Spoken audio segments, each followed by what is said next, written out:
Assalamualaikum, nama aku Bamboy dan welcome to channel Bamboy TV di mana Abang Boy akan mengupas kes-kes true crime, kisah misteri, seram dan pelik yang terjadi di serata dunia.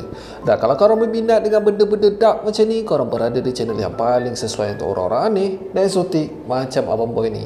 Di akhir video, kalau korang suka dengan konten ni, Abang Boy sangat-sangat appreciate kalau korang boleh belanja Abang Boy satu like, dan mungkin juga korang boleh consider untuk subscribe dan tekan bell notification button tu supaya tak terlepas video Abang Boy yang akan datang. So hari ni Abang Boy akan buat sambungan untuk part 2 di mana Abang Boy akan cover kes dalam K-drama Through the Darkness. Kes hari ni agak disturbing tu. Lagi disturbing daripada kes yang Abang Boy cover pada part 1. Part 1 Abang Boy cover pasal kes Yoo Yong Chul. Banyak kes pembunuhan bersiri ni selalunya bermotifkan kepuasan seksual ataupun dendam ke atas perempuan ataupun duit. Tetapi kali ni pelik tu. Dekat Korea, Mamat ni dianggap sebagai penjenayah yang paling berbahaya pada masa tu. Sebab motif dia adalah dia membunuh sebab kepuasan diri dia sendiri. Bukan seksual, bukan sebab duit, tak. Menurut dia sendiri lagi, kalau dia tak membunuh, dia tak boleh tidur malam guys. Sampai tahap macam tu gila dia. Inilah definisi sebenar seorang psikopat. Kalau korang nak tahu siapa Mamat ni, stay tune, kita roll the intro.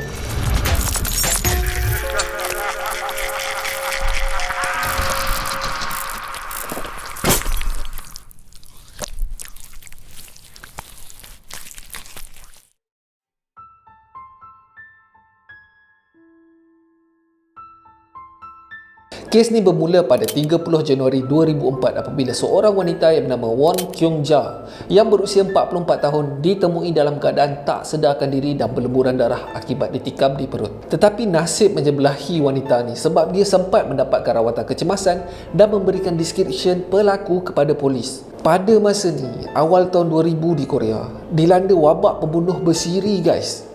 Selalu kena wabak penyakit apa semua, tak. Ini wabak pembunuh bersiri. Ada 2-3 pembunuh bersiri yang beroperasi di kota Seoul. Antaranya adalah Jeong Do-yong dan yang paling famous adalah Yoo Yong Chul. So polis memang tak menang tangan lah pada masa ni. Rakyat pula memang dah jadi paranoid. Yelah, kau tak tahu siapa pembunuh. Siapa yang jalan malam-malam balik sorang-sorang, balik daripada kerja, memang goyang man. Jualan penyembul lada hitam dan taser memang laku keras pada masa ni.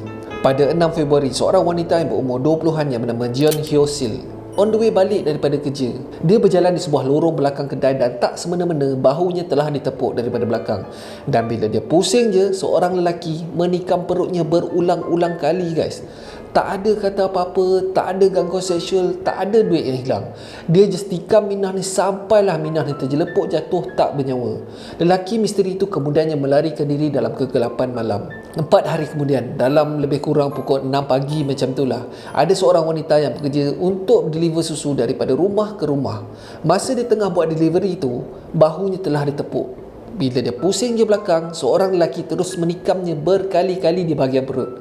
Benda yang sama terjadi guys. Tak ada sembang, tak ada barang hilang, tak ada angin, tak ada ribut, terus bunuh. Kes seterusnya adalah apabila seorang lelaki yang baru je nak masuk tidur, tetapi kedengaran anjing peliharaannya menggonggong di depan pintu seolah-olah ada orang di luar. Lelaki ni pun bukalah pintu. Seorang gadis berlumuran darah tersadar di depan rumah. Gadis itu adalah jiran kepada lelaki itu, seorang pelajar universiti tempatan yang baru je balik daripada kelas. Akibat tindakan pantas lelaki ni, gadis tu berjaya diselamatkan. Ada satu fakta menarik pasal penyiasatan kes dekat Korea ni. Sampai sekarang kot diorang pakai. Diorang ada satu proses yang dipanggil forensic hypnosis.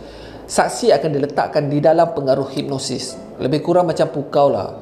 So benda ni dikatakan akan enhance otak saksi ni untuk memberikan detail-detail tentang muka pesalah. So pelukis forensik ni akan lukislah muka pelaku ni. Dekat tempat lain Abang Boy tak tahulah sama ada benda ni pakai ke tak. Tetapi dekat Korea Selatan ni, teknik ni dah berjaya menyelesaikan beberapa kes dekat sana. Okay, back to the story. So selepas daripada kes pelajar universiti ni, ada satu lagi kes lagi. Lepas tu ada lagi. Banyak gila kot. Rata-ratanya adalah kes perempuan yang balik malam ditikam di tempat yang tersorok. Polis memang pening gila masa ni. Walaupun mereka dah ada lukisan wajah penjenayah ni, polis ambil masa dekat nak setahun baru tertangkapnya malaun yang bertanggungjawab. Ada satu fakta pelik pasal penjenayah ni. Menurut semua saksi atau mangsa yang masih hidup, setiap kejadian dilakukan di bawah lampu. Maksudnya di tempat yang terang tau. Menurut criminal profiler yang handle kes ni, pelaku ni melakukan benda ni adalah untuk melihat ekspresi muka mangsa semasa dia menikam perut mereka. Korang faham kan? Dia nak tengok muka mangsa menahan kesakitan sebelum mangsa mati. Gila psycho Muhammad ni. Dan satu lagi fakta pasal pelaku ni, tak kisahlah kalau dia terdengar yang mangsa ni menjerit ke, ataupun ada orang lalu ke, ataupun ada lampu lah pada kereta yang berdekatan, Mamat ni terus lari guys. Memang penakut gila kot. Pada masa yang sama, kes tikam ni berlaku. Polis telah berjaya menangkap seorang lelaki bernama Yu Yong Chul. So ramailah yang menyangka Mamat Yu ni lah yang buat. Seperti biasa, polis akan kaut semua kes-kes ni dan huban semuanya ke atas seorang pesalah. Nak tutup kes cepat lah senang cerita. Tapi kan, walaupun selepas Yu ni ditangkap, kes-kes tikaman ni masih lagi terjadi guys. So obviously ada seorang lagi pembunuh bersiri di antara mereka. Baru je nak tarik nafas lega, jadi cuak balik. Setahun rakyat kota Seoul hidup dalam ketakutan, sementara kes-kes tikaman ni masih lagi terjadi. Bahkan setiap kes lepas ni dah jadi makin ganas guys. Pelaku menggunakan penukul untuk membunuh mangsa. Mangsa-mangsanya bukan lagi hanya eksklusif kepada perempuan je yang balik malam-malam ke apa ke, tak. Pada 6 April 2005, seorang lelaki misteri telah memecah masuk sebuah rumah dan menghentak kepala seorang lelaki yang bernama An Chong Chul, 50 tahun, yang sedang nyenyak tidur, dan dia telah bertindak untuk membakar rumah beliau. Walaupun begitu, An telah berjaya diselamatkan oleh anggota penyelamat dan dikejarkan ke hospital. Dia berjaya pulih seperti biasa. Dan kes-kes selepas ni sama juga guys. Dia pecah masuk kat dalam rumah orang, memukul dengan hammer dan membakar rumah tu sebelum dia melarikan diri. Adalah sekali tu, selepas dia memukul mangsanya sampai pingsan, dia telah meletakkan chopstick dekat pintu mangsa sebelum dia bakar rumah tu. Dia tak bagi mangsa dia melepaskan diri. Dia lebih kurang macam sendal pintu tu lah, tak bagi buka. Ada juga kes di mana dia mencuba untuk merogoh seorang kanak-kanak perempuan yang berumur 7 tahun. Akan tetapi disebabkan budak ni menjerit dan jeritan dia didengari oleh ayah dia, lelaki tu sempat melarikan diri. Ini lagi satu kes pelik. Macam video yang Abang Boy buat sebelum ni, Abang Boy ada mention pasal modus operandi, MO. Diorang boleh evolve tetapi selalunya tak lari daripada modus operandi asal, dan mangsa diorang pun selalunya dalam kategori yang sama. Tetapi kes Mamat ni dengan Yu Yong Chul memang lain guys. Ini yang membuatkan diorang unik habis. Diorang memulakan dengan satu kategori mangsa dengan cara pembunuhan yang hampir sama, tetapi later diorang ubah terus kategori mangsa dan cara pembunuhan diorang. Sebagai contoh, Yu Yong Chul, dia mula membunuh warga emas dan orang yang kaya dengan memukul kepala dengan hammer. Dia kemudiannya membunuh tukang urut dengan pelacur pula. Siap mengerat anggota tubuh diorang lagi. Dalam kes ni pula, dia mula dengan menikam wanita di jalanan. Last-last dia memecah masuk rumah orang dan membunuh orang dengan menggunakan hammer atau batang besi. So memang totally lari daripada modus operandi asal. Ada juga spekulasi yang mengatakan diorang buat macam tu sebab nak mengelirukan polis. Sebab memang betul guys, pada mulanya kes kebakaran ni polis langsung tak dapat kaitkan dengan kes tikaman ni. Tapi menurut criminal profiler Kwon Il Yong, pembunuh bersiri selalunya akan evolve atau naik beberapa level kekejaman diorang.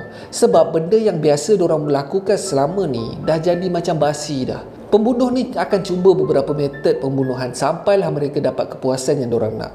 Diorang lebih kurang macam main game lah. Diorang dah tak puas dah level 1. Dia nak kasih up lagi dia punya level. Makin lama makin ganas. Makin lama makin ganas. So menurut Inspektor Kwon, daripada awal lagi dia dah syak yang kedua-dua jenayah ni adalah daripada pelaku yang sama. Okay, back to the story. Polis mengambil masa 2 tahun untuk tangkap pembunuh bersiri ni. Pada 22 April 2006, seorang lelaki yang berumur 50-an terdengar anak lelaki yang berumur 24 tahun menjerit meminta tolong. Dia bergegas berlari ke bilik anaknya, dan bila dia buka je pintu, kelihatan seorang lelaki yang memakai sweater sukan berwarna merah sedang memegang batang besi yang berdarah, dan anaknya pula terduduk di bucu katil sambil berlumuran darah di kepala. Mereka berdua berjaya menangkap lelaki itu dan terus menghubungi polis. Pada mulanya polis ingat yang ini adalah kes rupakan biasa je. Tapi semasa dalam bilik soal siasat, lelaki ni mengomel-ngomel dekat diri sendiri. Mula-mula polis ingatkan lelaki ni tak betul. So, lantak kau lah, kau nak cakap sendiri, cakap je lah. Salah seorang daripada inspektor yang bertugas untuk menyoal siasat kes ni terdengar apa yang lelaki ni mengomel dekat diri sendiri. Dia cakap, kalau aku tak ditangkap, aku boleh bunuh 1000 orang lagi, tetapi semuanya dah berakhir. Lebih kurang macam itulah bunyi dia. Bila diorang tengok balik dengan lakaran yang diberikan oleh saksi, memang tak lagi jauh daripada muka mamat yang dekat dalam tahanan diorang ni. At last, polis dah dapat tangkap suspek pembunuh bersiri yang menggemparkan Bandar Seoul pada hari itu. Suspek adalah seorang lelaki yang berumur 37 tahun yang bernama Jeong Nam-gyu. Dia sendiri mengaku bersalah atas semua kejadian tikaman dan memecah masuk rumah di area selatan Seoul. Apabila polis berjaya mendapatkan waran geledah rumah, mereka bergegas ke rumah kediaman Jeong dan mendapati satu dari di mana Jeong ni mencatat semua jenayah yang dilakukan. Tapi ada satu benda yang lagi pelik. Dekat dalam diary yang sama, Jeong ada menulis tips-tips untuk pemakanan yang sihat, tips bersenam dan sebagainya. Bila diorang soal siasat pasal benda ni, dia mengatakan yang dia nak hidup 100 tahun lagi supaya dia boleh membunuh lebih ramai orang. Hoi, sakit mamat ni. Jeong mengatakan yang dia telah berhenti merokok dan berlari sejauh 10 km setiap hari guys. Semua ni adalah untuk prepare diri dia melakukan jenayah ni, supaya dia boleh lari dengan laju sekiranya dia dikejar oleh polis. Polis juga menemui keratan-keratan akhbar tentang jenayah yang dilakukan. Beberapa kasut telah ditemui dengan tapaknya telah dihauskan. Dia buat benda tu semua sebab tak nak meninggalkan kesan tapak kasut dekat tempat kejadian. Dia berniat nak melakukan jenayah yang perfect crime tanpa ada kesan bukti yang tertinggal. Mereka telah menemui pisau berukuran 6 inci yang masih ada kesan darah tau, disorok dekat bawah almari baju. Semasa penangkapan, senjata yang digunakan oleh Jeong adalah sebenarnya spana hidup paip yang bersaiz besar. Dekat spana tu terdapat kesan darah yang dah kering dan beberapa helai rambut, menandakan yang spana tu telah digunakan ke atas beberapa mangsa sebelum ni. Criminal profiler Kwon Il-yong ingin mendalami minda si Jeong ni. Dia nak tahu apa sebab dia bertindak membunuh semua mangsa-mangsanya. Dia nak korek apa lagi rahsia yang disimpan oleh penjenayah ni. So taktik yang dia pakai adalah dia cuba bersimpati dengan si Jeong. Dia bagi si Jeong ni air, dia bagi chewing gum. Bila Jeong ni dah rasa selesa sikit dengan Inspektor Kwon, dia mula mengatakan yang dia faham si Jeong ni. Dia tahu yang Jeong ni melalui hidup yang susah, dan kalau Jeong nak menceritakan apa-apa daripada siapa-siapa, dia sanggup mendengar. Dalam pada masa yang sama, dia menggugut Jeong. Ini adalah peluang terakhir untuk dia memberitahu daripada sudut pandangan dia. Selepas ni dah tak ada siapa dah nak dengar. So umpan Inspektor Kwon ni mengena pula. Jeong mula bercerita yang pada umur 10 tahun dia telah diar oleh jirannya dengan mengikat jarinya menggunakan tali kasut dan membawanya ke hutan. Pada 14 Januari 2004, ada satu kes di mana 2 orang budak lelaki telah di-SA dan dibunuh di Buncheon, daerah Gyeonggi dengan cara yang sama. Semasa Jeong ni menceritakan balik tentang kejadian membunuh, wajahnya dikatakan ceria dan happy. Menurut Inspektor Kwon sendiri, Jeong langsung tak ada merasakan kekesalan atau sedikit pun rasa bersalah tentang apa yang dilakukan. Dia bukan melakukan benda ni sebab dia benci orang tau. Dia dendam ke, dia apa ke, tak. Dia melakukan semua benda ni hanya semata-mata untuk kepuasan diri dia sendiri. Menurut pengakuan Jeong sendiri, dia tak boleh tidur malam kalau dia tak boleh membunuh lebih daripada seminggu. Pernah sekali dia mendengar satu pembaca berita membuat coverage pasal satu kes pembunuhan yang dilakukan oleh Jeong sendiri. Dia melayan TV tu sampai tertidur guys. Dan bila dia bangun pagi, dia rasa happy gila kot. The only reason, satu-satunya sebab dia melakukan semua benda ni hanyalah sebab dia ketagihan untuk membunuh. Dia tak kenal siapa bangsa dia. Dia tak mencuri apa-apa barangan. Dia hanya akan tunggu dekat satu simpan yang gelap dan menunggu wanita yang berseorangan dan terus menikam tanpa berfikir panjang. Dia sebenarnya nak tengok muka mangsanya sebelum mangsanya menghembuskan nafasnya yang terakhir. So siapakah Jeong Nam-gyu ni? Jeong dilahirkan pada 17 April 1969. Dikatakan Jeong dibesarkan dalam keadaan keluarga yang bergolak guys. Keadaan ni membuatkan Jeong menjadi seorang yang timid, pendiam dan pemalu.